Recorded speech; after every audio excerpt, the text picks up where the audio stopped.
Rinitis alergi. Ri berasal dari bahasa Yunani yang berarti hidung dan itis berarti peradangan. Jadi, kata ini berarti peradangan pada hidung dan alergi berarti disebabkan oleh alergen.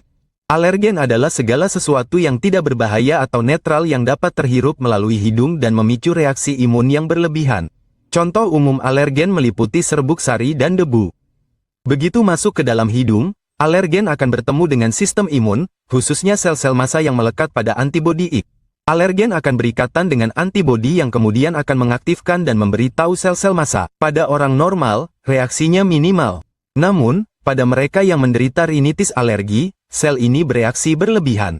Sel ini memberi sinyal ke semua sel dan sekitarnya dengan melepaskan histamin. Histamin sekarang akan menyebabkan peradangan dan pembengkakan mukosa hidung yang kemudian akan menyebabkan produksi lendir yang berlebihan. Hal ini mengakibatkan hidung berair.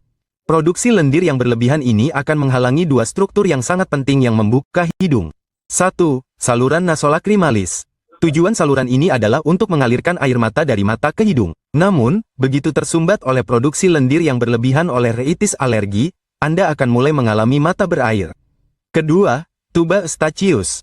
Ini mengalirkan cairan dari telinga tengah yang tersumbat oleh produksi lendir yang berlebihan akibat rinitis alergi. Sekarang Anda juga akan merasakan sensasi telinga tersumbat. Akhirnya saraf dan rongga hidung akan mulai teriritasi dan menyebabkan bersin. Semua itu akan menyebabkan kesulitan bernapas bagi penderita rinitis alergi. Singkatnya, rinitis alergi akan menyebabkan 1. Pembengkakan dan penyumbatan mukosa hidung, 2. Mata berair, 3. Telinga tersumbat, 4. Ingus karena produksi lendir yang berlebihan, 5. Bersin, 6. Kesulitan bernapas. Untuk diagnosis rinitis alergi, 1. Riwayat pasien. Biasanya orang tersebut mengeluhkan semua gejala yang disebutkan di atas dan jika waktu munculnya gejala-gejala ini spesifik dan musiman maka kita dapat dengan mudah mencapai diagnosis rinitis alergi musiman. 2. Tes tusuk kulit. Dalam tes ini alergen dimasukkan menggunakan tusukan kulit dan reaksi tubuh terlihat untuk memastikan alergi terhadap alergen tertentu. 3. Tes darah.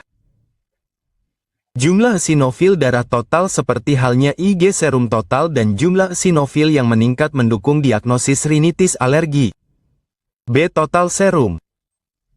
Ini adalah pengukuran kadar total dalam darah. Kadar serum yang tinggi mendukung diagnosis rinitis alergi. Tes ini dapat dilakukan dengan menggunakan metode sorben radioargial. Oleh karena itu, tes ini juga disebut sebagai tes RAS. Keempat, tes usap hidung. Usap hidung terkadang dapat membantu menegakkan diagnosis rinitis alergi. Sampel sekresi dan sel diambil dari permukaan mukosa hidung menggunakan alat pengambil sampel khusus. Pengobatan rinitis alergi dicapai dengan menargetkan berbagai langkah dan jalur alergi. Pertama, hindari alergen. Hal ini dapat dilakukan dengan mengambil tindakan pencegahan untuk menghindari paparan. Misalnya, memakai masker wajah di musim serbuk sari. Kedua, kurangi peradangan. Hal ini dapat dicapai dengan steroid yang dioleskan langsung ke mukosa hidung. Ketiga, antihistamin. Obat ini menargetkan aksi histamin dengan memblokir reseptor histamin, sehingga menghentikan aksi histamin. Keempat, stabilisator sel mas.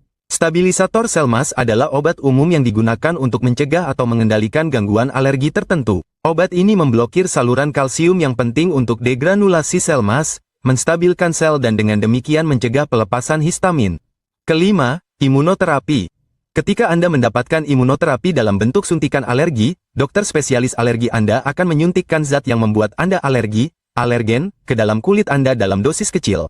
Hal ini membantu tubuh Anda terbiasa dengan alergen, yang dapat menyebabkan gejala rinitis alergi yang lebih sedikit atau tidak terlalu parah.